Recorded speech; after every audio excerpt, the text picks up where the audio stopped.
رمضان رمضان رمضان یا حبیب۔ بسم اللہ الرحمن الرحیم۔ مسلمان کی مثالی زندگی کے عنوان سے جو پیغامات کا سلسلہ جاری ہے، آج کا ہمارا عنوان ہے صبر کی فضیلت۔ قرآن کریم میں اللہ تبارک و تعالی نے 90 کے قریب مقامات پر ایمان والوں کو مخاطب فرمایا، اور ایمان والوں کو مخاطب فرما کر خاص احکامات ایمان والوں کو دیے، اور یہ تمام سلسلہ پورے قرآن میں یا ایھا الذین آمنوا سے شروع ہوتا ہے۔ اسی طرح اللہ تعالیٰ نے قرآن کے آغاز ہی میں دوسرے پارے میں یا ایھا الذین آمنوا فرما کر ایمان والوں کو مخاطب فرمایا، اور ایمان والوں کو ایک خاص حکم دیا، یا ایھا الذین آمنوا استعینوا بالصبر والصلاۃ،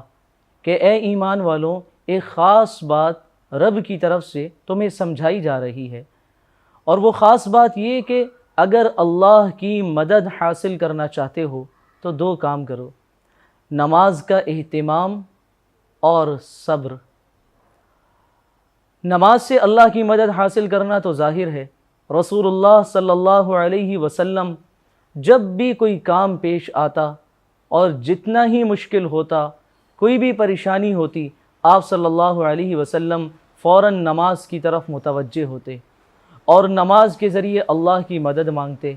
اور ایک عام مسلمان کی سوچ بھی یہی ہے کہ جب نماز پڑھیں گے تو اللہ مدد فرمائیں گے، لیکن صبر کے بارے میں عام مسلمانوں میں یہ سوچ نہیں پائی جاتی کہ صبر کرنے پر بھی اللہ رب العزت اپنی خصوصی مدد اور نصرت عطا فرماتے ہیں۔ صبر اتنا بڑا عمل ہے، جب مسلمان صبر کرتے ہیں کسی بھی کام میں، کسی بھی مشکل میں، کسی بھی پریشانی میں، زندگی کے کسی بھی مرحلے میں، اور زندگی کے کسی بھی امتحان میں، زندگی کی کسی بھی ناگہانی میں، جب مسلمان صبر کرتے ہیں تب اللہ رب العزت خاص مدد فرماتے ہیں، اور جب اللہ کی مدد حاصل ہو گئی تو زندگی آسان ہو گئی۔ قرآن کریم میں دوسرے مقام پر صبر کی عظمت کو یوں سمجھایا: واللہ مع الصابرین، اے ایمان والوں صبر کرو، اللہ صبر کرنے والوں کے ساتھ ہیں۔ کتنی عظمت ہے، کہیں صبر پر مدد اور نصرت کا وعدہ، اور کہیں اللہ کی معیت حاصل ہونے کی بشارت کہ اللہ ساتھ ہو جائیں گے ان لوگوں کے جو زندگی کی مشکلات میں صبر کریں گے۔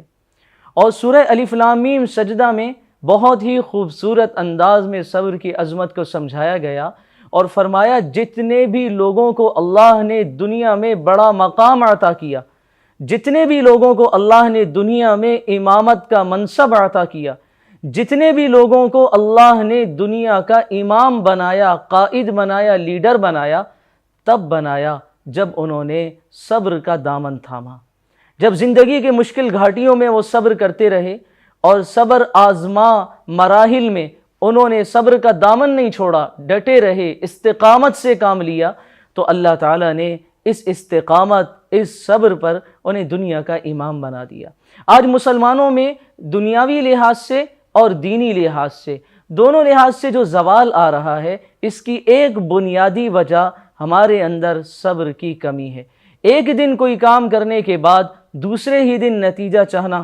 اور سالوں کا تعلق بے صبری کی وجہ سے چند منٹوں میں ختم ہو جانا۔ ایک دکاندار بے صبری کی وجہ سے سالوں پرانے گاہک کو منٹوں میں اس سے تعلق خراب کر دیتا ہے۔ بھائی بے صبری کی وجہ سے سالوں کے تعلقات اور سالوں کا ساتھ آپس میں بے صبری کی وجہ سے منٹوں میں ختم کر دیتے ہیں۔ بہن بھائیوں کا تعلق خراب ہو رہا ہے، بھائیوں کا تعلق خراب ہو رہا ہے، دکاندار اور گاہک کا تعلق خراب ہو رہا ہے، پڑوسیوں سے تعلق خراب ہو رہا ہے، جہاں ملازمت کر رہے ہیں وہاں کا ماحول خراب ہو رہا ہے، تجارت کر رہے ہیں وہاں پر دوسروں سے تعلقات خراب ہو رہے ہیں۔ سب کی وجہ بے صبری ہے،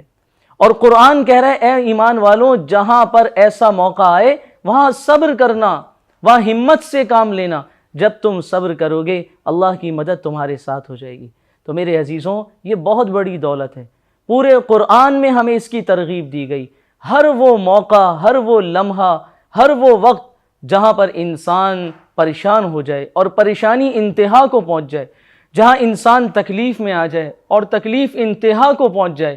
جہاں پر انسان پر غصہ آئے اور غصہ انتہا کو پہنچ جائے، جہاں پر انسان میں چڑچڑا پن ہو اور یہ انتہا کو پہنچ جائے، یہیں پر اللہ کا یہ حکم ہماری طرف متوجہ ہوتا ہے، اے مسلمان صبر کرو، اے مسلمان ہمت سے کام لو، اے مسلمان صبر کا دامن نہ چھوڑو، اگر تم صبر سے کام لیتے رہے تو اللہ کی مدد تمہارے ساتھ ہو جائے گی، اگر تم صبر پر قائم رہے اللہ تمہارے ساتھ ہو جائیں گے۔ اور میرے عزیزوں، جس کے ساتھ اللہ ہو جائیں اور جس کی اللہ مدد فرما دیں، پھر دنیا کی کامیابی بھی اس کے قدم چومے گی اور آخرت کی کامیابی بھی اسی کے مقدر میں آئے گی۔ اللہ تعالی ہمیں زندگی کے مشکل مراحل میں صبر کرنے کی توفیق نصیب فرمائے۔ وآخر دعوانا ان الحمدللہ۔ رمضان رمضان رمضان